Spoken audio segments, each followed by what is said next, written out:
All right, quick pop quiz time here. Who's to blame for the biggest school testing scandal ever?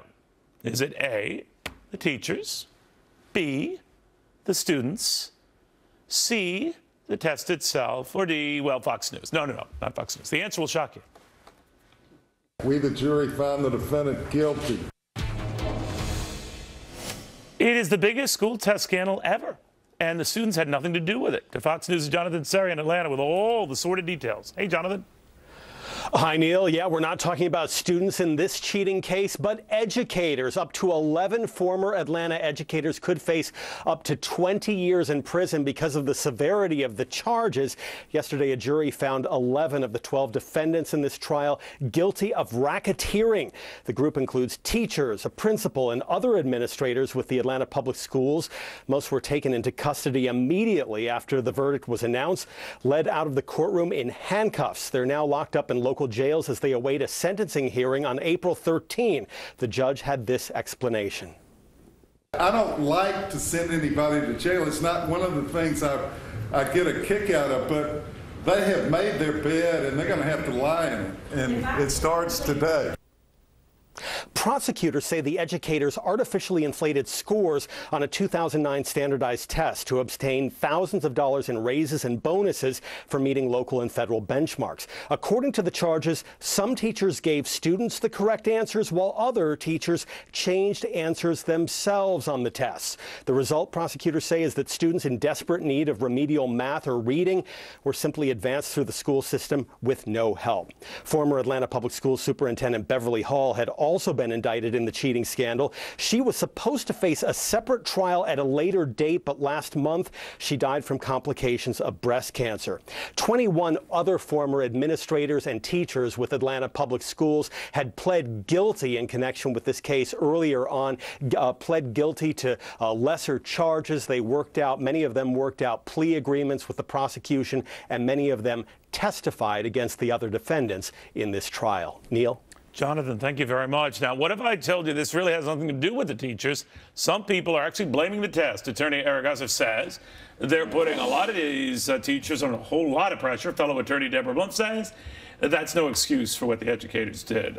But explain how this goes back to the test. Well, it goes back to the test because teachers are held to this high standard of making sure that these students score highly on these tests. And standardized tests are highly unfair because some students just don't test well. So they were put into a situation. Doesn't that come under their purview?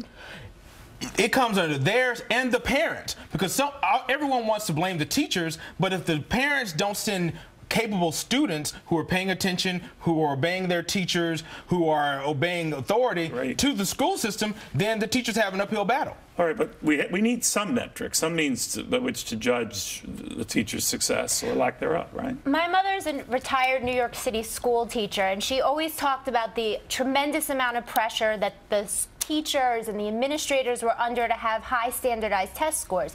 But what she also told me is that they had 2 proctors in each room when an exam was given, and that they wanted each student to have an equal chance to succeed. So when you're changing your students' test answers, you're not really giving them an equal chance to succeed, because what happens to the student whose answers aren't changed? Well, here's where I think we could say the trouble. Take it out of the teacher's even potential to grade or stack the tests, right? It should be an outset, so another means, or to judge it under a host of other criteria. Cut down on the dropout rate, for example, that kind of stuff. Right, and Neil, this is not about even the test score. This is about money. That's why they were found guilty of racketeering, because these teachers were planning and plotting to do something in order to get monetary gain. I don't think for one second. It was based on pay for performance. The performance measurement was improving test scores. Yes, and they got $5,000 bonosuses, which that is why. So I'm saying give a criteria that might be more helpful and beneficial. If you're in a high crime or dropout rate area, you're cutting back on the dropout rate. That's a really good idea, but teachers shouldn't have cheating parties. That's what they did here. They had cheating parties. They closed the doors and changed their students' test scores. And when they made a commitment to their Why didn't they do that when I was in school? Because I couldn't really use them. But teachers have to get into a different type of education, like what we're doing in Birmingham, Alabama. We have career academies where some students just aren't geared towards college. Some students need to learn plumbing, auto mechanics, and other trades, and that is a ticket to success opposed to the college route for some people. But we have to look at that. I know what you're saying, and you know, as a parent here, I know I want my kids to finish with a working knowledge, let's say, of the English language, a rudimentary knowledge of math. I mean, now there's so much that my wife and I can do and will do, but we do trust teachers to get that process going. How is it so many kids come out of school today, a lot of not knowing how to read and write? Isn't that a problem?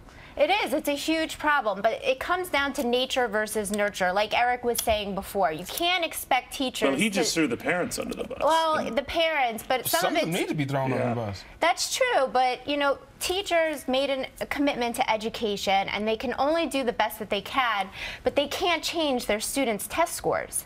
They can stick to their curriculum, but they're under a lot of changing their pressure. test scores. Oh, heck no. I'm totally against it. They did the dumbest thing on earth is to change those test scores. They had these parties, just like Deborah was just saying, they had cheating parties. But you're still in favor of some metric to judge their performance. Yes, but they lied to authorities. Okay. That was the big thing here, is that they lied to authorities when they were being investigated. They shouldn't have done that. That's not good, whether you're a teacher or not. It's bad. No, you don't lie.